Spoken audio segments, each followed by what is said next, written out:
Welcome to CLC judicial. जैसा कि आपको पता ही होगा, 3 साल की प्रैक्टिस अब अनिवार्य कर दी गई। अब इस जजमेंट के आने के बाद स्टूडेंट्स कम्युनिटी दो खेमों में बट गया है।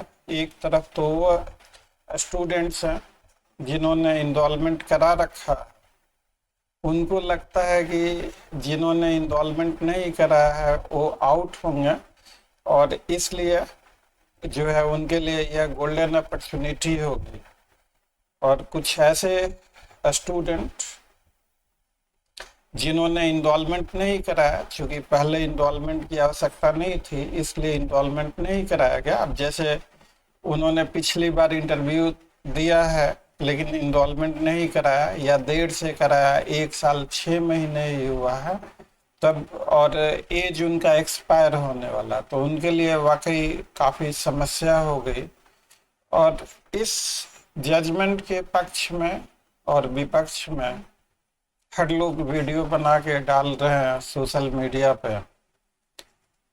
हम लोग इस वीडियो के जरिए एक एकेडमिक डिस्कशन समझने का प्रयास करेंगे कि जजमेंट के मेरिट्स और डीमेरिट्स क्या क्या हैं, और वन बाय वन हम लोग शुरू करते हैं। नंबर वन, कि हमने आज से 5-6 महीने पहले एक वीडियो बना के डाला था कि चांसेस हैं कि 3 साल का प्रैक्टिस मैंडेटरी कर दिया जाए। तो मुझे याद है स्टूडेंट्स ने थोड़ा मजाक भी बनाया था कि सर आप कैसे कह सकते हैं, कोई चर्चा नहीं हुई, कोई पिटीशन नहीं फाइल हुआ। तो मुझे उस वीडियो का पार्ट 2 भी अपलोड करना पड़ा था, और जिसमें मैंने कहा था कि देखिए बार काउंसिल ऑफ इंडिया ने आपके खिलाफ रेजोल्यूशन पास किया है कि 3 साल की प्रैक्टिस मैंडेटरी होनी चाहिए। ऑलमोस्ट सभी हाई कोर्ट का यह ओपिनियन है कि 3 साल की प्रैक्टिस मैंडेटरी होनी चाहिए। तो इन हालातों में ऐसा अनुमान किया जा सकता है कि हो सकता है कि 3 साल की प्रैक्टिस मैंडेटरी कर दी जाए। अब जजमेंट फैसला होने से पहले कौन कह सकता है कि यही फैसला होगा? फैसले का केवल अंदेशा लगाया जा सकता है। मेरे व्यक्तिगत नज़रों में अब तो सुप्रीम कोर्ट का जजमेंट है, हर किसी को मानना पड़ेगा, लेकिन मैं कुछ कारणों से इस जजमेंट से सहमत नहीं हूँ। हम लोग विचार भी कर रहे हैं लीगल रिकोर्स लेने का, और इस वीडियो का भी वही मुद्दा है कि व्हाट नाउ, अब हम लोग क्या करें। तो इसलिए वीडियो में ध्यान से बने रहिएगा, सारी चीज़ों को ध्यान से सुनिएगा, और अगर आपके माइंड में कोई क्वेश्चन हो तो कमेंट करके ज़रूर हमसे पूछिएगा, ज़रूर हम बताने का प्रयास करेंगे।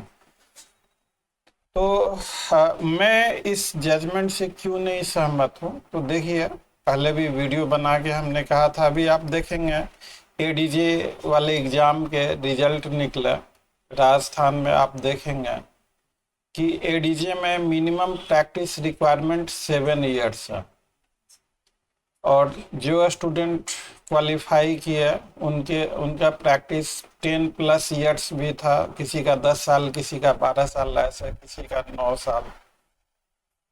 तो यह पाया गया कि इतनी लंबी प्रैक्टिस के बाद, 10 साल 12 साल के प्रैक्टिस के बाद भी नन वाज फाउंड सूटेबल,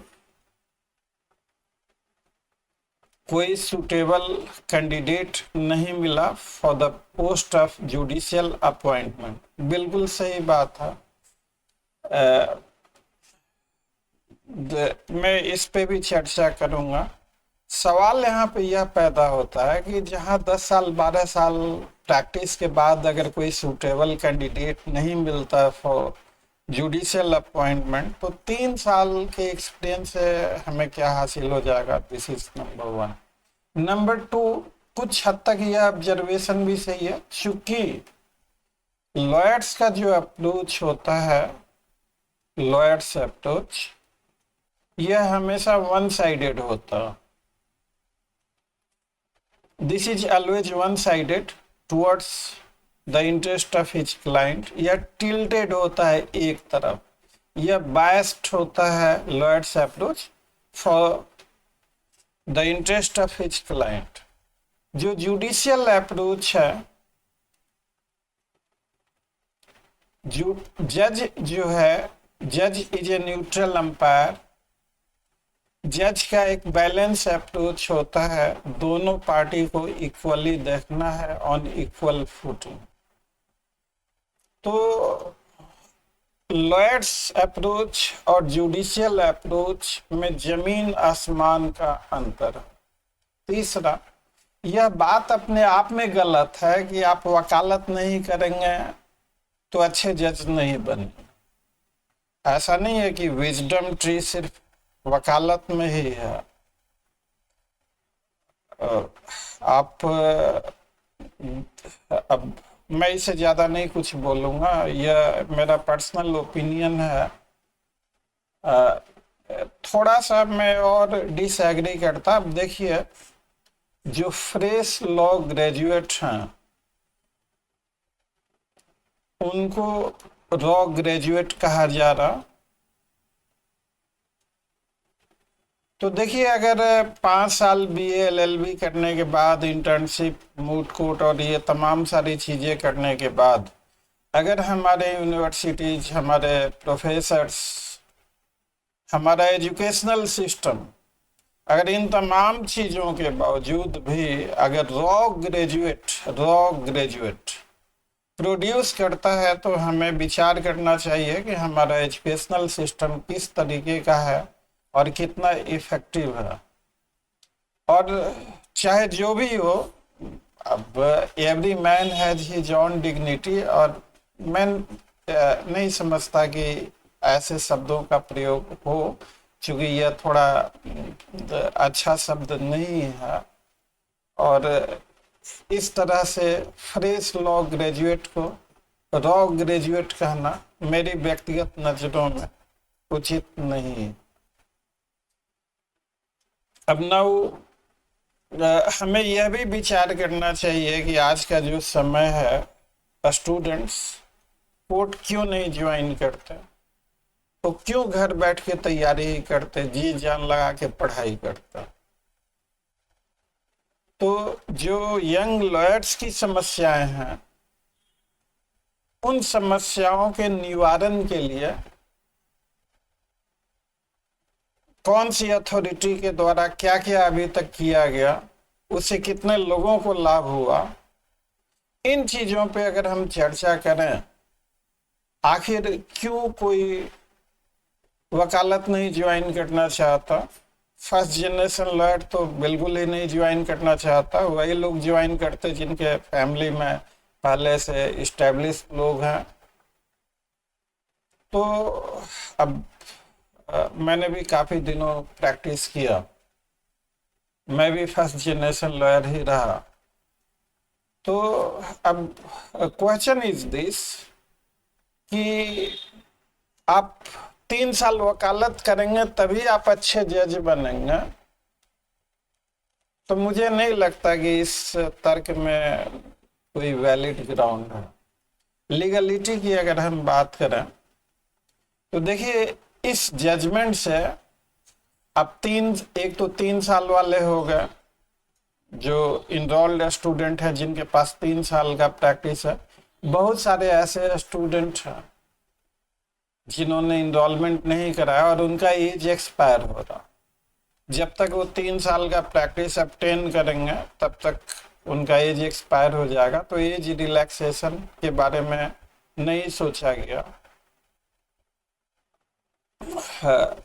और तो इस तरह से जो डिवीजन और जो क्लासिफिकेशन हो रहा है, यह रीजनेबल क्लासिफिकेशन नहीं माना जा सकता, बिकॉज बहुत सारे स्टूडेंट 3 साल वाला क्राइटेरिया ना होने के कारण बाहर हो जाएंगे।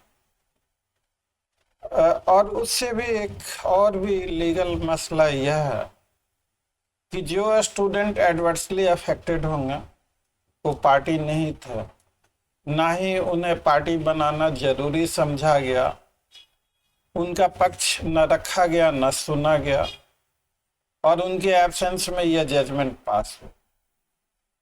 तो स्वाभाविक है कि principle of natural justice is violated. और ऑडी अल्ट्रम पार्टम नहीं हुआ, तो एटलीस्ट स्टूडेंट्स का भी पक्ष सुनना चाहिए। मैंने कहा था स्टूडेंट्स को उस समय जब वीडियो डाला था, तो मैंने कहा था कि देखिए कुछ भी फैसला हो सकता है, आप लोग किसी तरह से अप्रोच कीजिए, अपना पक्ष रखिए और आप यह बताइए। सिटी कमीशन ने, और मैंने पिछले वीडियोज में चर्चा किया है, उसको रिपीट नहीं करूंगा, आप हमारे चैनल के प्लेलिस्ट में जाके देख लीजिएगा कि देखिए हमारे जुडिशियल एकेडमी, अब सवाल यह पैदा होता है क्या हमारी जुडिशियल एकेडमी जो नए जजेज अपॉइंट हो रहे हैं, क्या उनको वो प्रॉपर ट्रेनिंग नहीं दे सकते? क्या ट्रेनिंग पीरियड नहीं बढ़ाया जा सकता?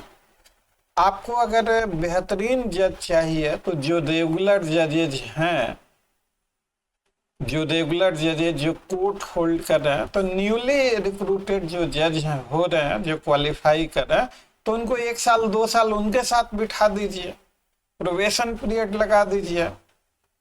तो एक अच्छा जज अगर हमें चाहिए, तो एक अच्छा जज वकील के चैम्बर में जुडिशियल एटिकेट, जुडिशियल अप्रोच, मैं नहीं समझता कि एक अच्छा जज वकील के चैम्बर में बैठ के जुडिशियल एटिकेट या जुडिशियल मैनर अच्छे से सीख पाएगा। मेरा ऐसा समझना है कि एक अच्छा जज रेगुलर जजेज के साथ कोर्ट में बैठे, वहाँ पे काम को देखे, वहाँ पे प्रोसीजर को सीखे, तो एक बेहतरीन जज हो सकता है। डिफरेंस ऑफ ओपिनियन में भी देर मेरे विचारों से, और सिटी कमीशन ने इन्हीं कारणों से कहा कि भाई अगर प्रैक्टिस क्राइटेरिया करेंगे तो आप देखिए 5 साल तो आपका BA LLB में, आपका 3 साल एक्सपीरियंस, 8 साल हो गया, राइट? अब 1-1.5 साल का सिलेक्शन प्रोसेस ही होता है, तो एक जॉब पाने के लिए 9 से 10 साल आपका गया, तो आपका एक गोल्डन टाइम निकल गया। तो और जो आदमी वकालत करते हुए अगर वकालत उसकी चल जाएगी, तो फिर वो जज क्यों बनना चाहेगा, क्यों बनना चाहेगा?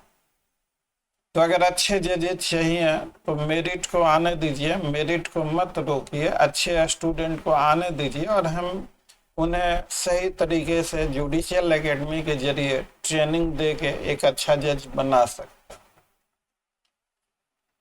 अब इसमें बार काउंसिल ऑफ इंडिया का रेजोल्यूशन है, बार काउंसिल ऑफ इंडिया के मुताबिक कि भाई अगर 3 साल कोई वकालत करेगा तभी अच्छा जज बनेगा। हो सकता है कि अगर इनरोलमेंट ना हो तो लॉस ऑफ रेवेन्यू वगैरह, तो might be there may be various other reasons also, तो यह भी एक कंसर्न रहा हो उनके ऑब्जेक्शन का। लेकिन जो सारे हाई कोर्ट ने यह ओपिनियन दिया कि प्रैक्टिस जरूरी है, इस नतीजे पे पहुंचने के लिए हाई कोर्ट ने क्या स्टेक होल्डर्स का पक्ष सुना, क्या पब्लिक को इंफॉर्मेशन दी गई? यह ओपिनियन, हाई कोर्ट का यह ओपिनियन ना ही ओबिटर डिक्टा है, ना ही रेशियो डेसिडेंडी है। This is neither obiter dicta nor ratio decidendi. यह हाई कोर्ट का एक ओपिनियन है कि हाँ होना चाहिए। अब नाउ जो अब माननीय सुप्रीम कोर्ट में जजमेंट, मैंने जजमेंट पढ़ा है, अगर जजमेंट में सिटी कमीशन के रिकमेंडेशंस पे बातें होती, इन सारे मुद्दों पे चर्चाएं होती, जो चीज़ें अगर हमने आपको कहा, तो हो सकता है कि फैसला कुछ और होता, और उसमें लॉ स्टूडेंट का भी अगर पक्ष रखा जाता। अब यह एक कैटेगरी बन गई है, स्टूडेंट्स 2 कम्युनिटी में बट गए हैं, तो हो सकता है इस पे विचार होता तो फैसला कुछ और भी हो सकता। तब देखिए बहुत पहले प्रैक्टिस जरूरी था, उसके बाद प्रैक्टिस जरूरी नहीं, फिर जरूरी कर दिया गया, फिर हटा दिया गया, और फिर तो कुछ लोग कह रहे हैं कि प्रैक्टिस कंडीशन होना चाहिए या नहीं। तो Supreme Court has been consistently inconsistent, ऐसा भी कहा जा रहा। अब क्वेश्चन इज दिस कि चलिए ये तो हो गया, तो मैं जितने भी स्टूडेंट तैयारी कर रहे हैं या जुडिशियल सर्विसेज में जाना चाह रहे हैं, तो देखिए अब क्या करना है। तो अब तो एक ही तरीका है कि अगर आप जजमेंट से सहमत नहीं हैं तो रिव्यू फाइल करें। हम लोग भी रिव्यू पे विचार कर रहे हैं। अब देखिए, मैं अपील करूंगा इस वीडियो के मार्फत हर किसी से कि हम लोग मिलजुल कर आपस में चर्चा कर और एक अच्छी तैयारी के साथ रिव्यू फाइल करें। अब मान लीजिए किसी ने उसने कोई और रिव्यू फाइल कर दिया, किसी ने कोई और रिव्यू फाइल कर दिया और वहाँ खिचड़ी बन गई, तो उसका नुकसान हम लोगों को भुगतना पड़ेगा। तो इसलिए इस वीडियो में आप लोग कमेंट करके अपना पक्ष रखेंगे। अब कुछ लोगों के हिसाब से अब जो इनरोल करा रखे हैं, जो क्राइटेरिया को फुलफिल करते हैं, वो सीधा कहेंगे कि रिव्यू अलाउ नहीं होगा, डिसमिस होगा, कॉस्ट लगेगा, तमाम सारी चीजें कहेंगे। लेकिन जो इस रूल से जिनका नुकसान हो रहा है, मैं उनकी बात, देखिए students are my heart and soul. अगर कोई भी स्टूडेंट अगर निराश है तो as a teacher I can never be happy.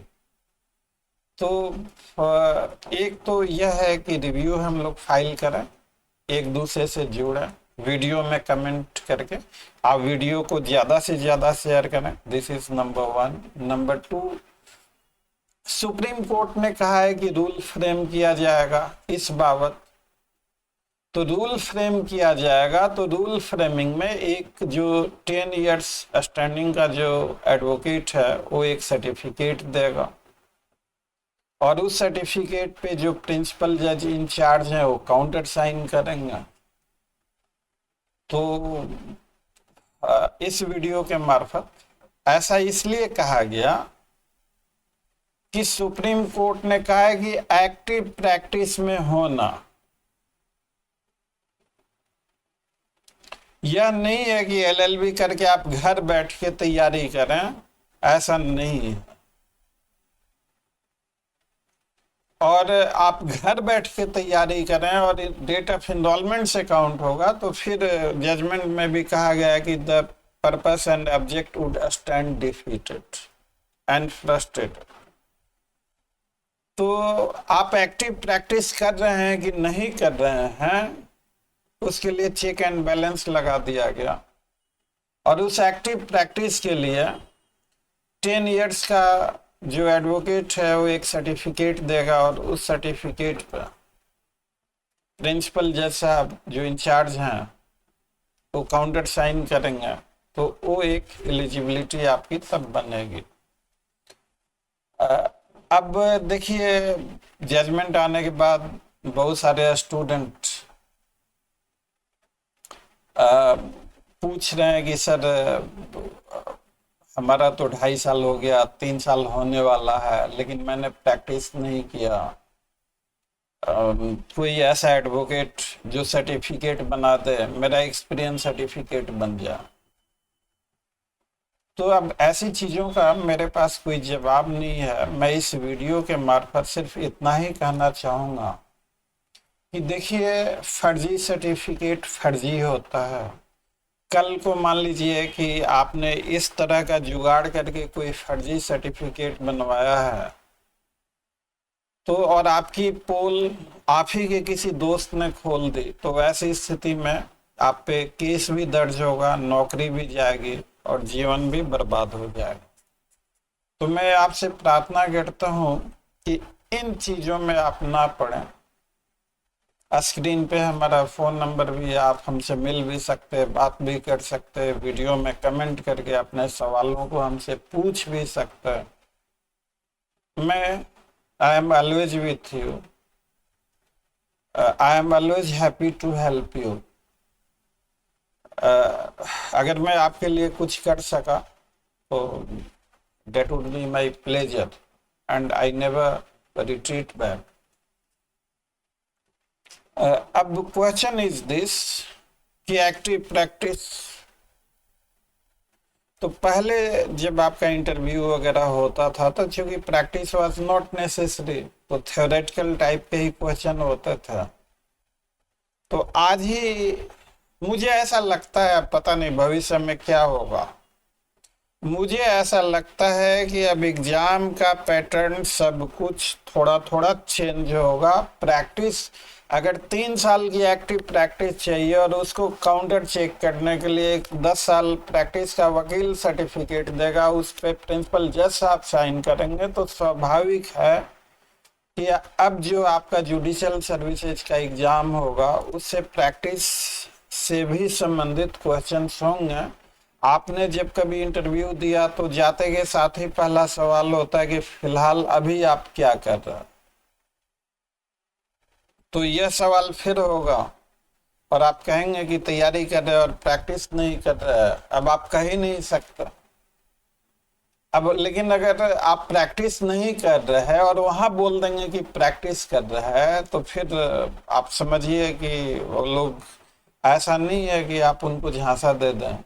जो लोग आपका इंटरव्यू लेते हैं काफी सीनियर अनुभवी लोग होते हैं।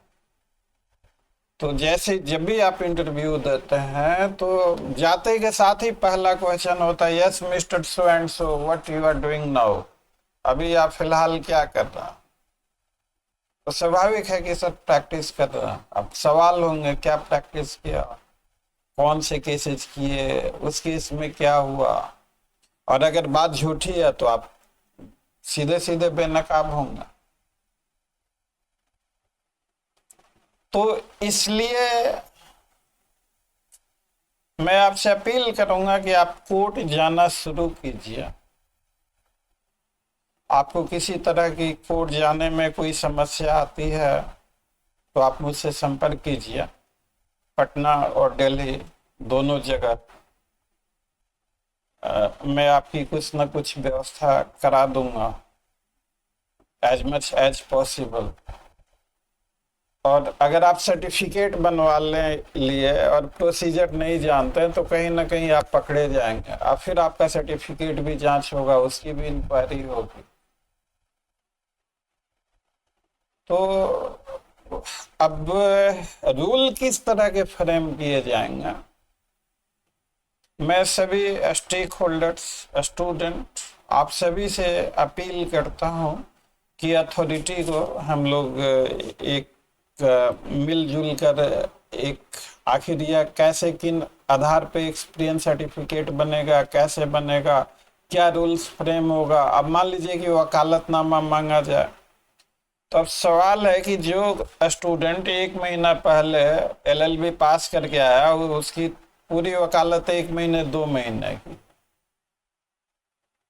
अब 2 महीने उसके अनुभव हुए, अब 2 महीने 3 महीने 6 महीने या 1 साल अनुभव है। अब कौन क्लाइंट, कौन लिटिगेंट आपको अपना केस देगा, और अगर किसी लिटिगेंट ने अपना केस दे भी दिया आपको तो फिर वो आपको फी नहीं देगा। तो अब क्या रूल्स बनेगा, किस तरीके से बनेगा, अभी से तो कुछ कहा नहीं जा सकता, लेकिन रूल फ्रेमिंग प्रोसेस में हम लोगों का पार्टिसिपेशन, सभी स्टूडेंट का stakeholder by way of representation, हम लोग भी अथॉरिटी से मिलें, पक्ष को रखें अपना, ताकि बढ़िया रूल बन सके। तो 2 चीजें, एक रिव्यू पिटीशन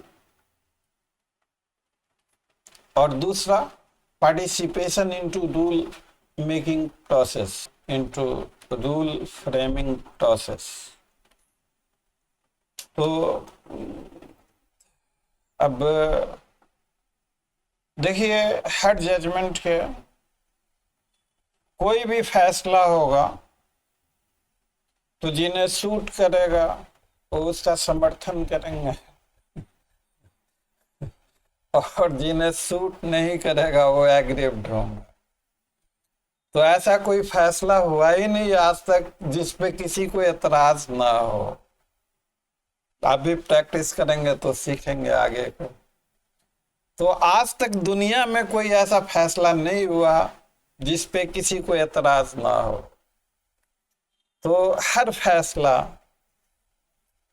के पक्ष और विपक्ष दोनों में तर्क हो सकते हैं। ये तर्कों की दुनिया काफी लंबी है। इन्हीं चंद शब्दों के साथ यह वीडियो खत्म होता है। अगर वीडियो अच्छा लगा हो तो वीडियो को लाइक, चैनल को सब्सक्राइब और इसे ज़्यादा से ज़्यादा शेयर करेंगे, अपना पक्ष भी रखेंगे। Thanks for watching, see you again, till then, bye bye.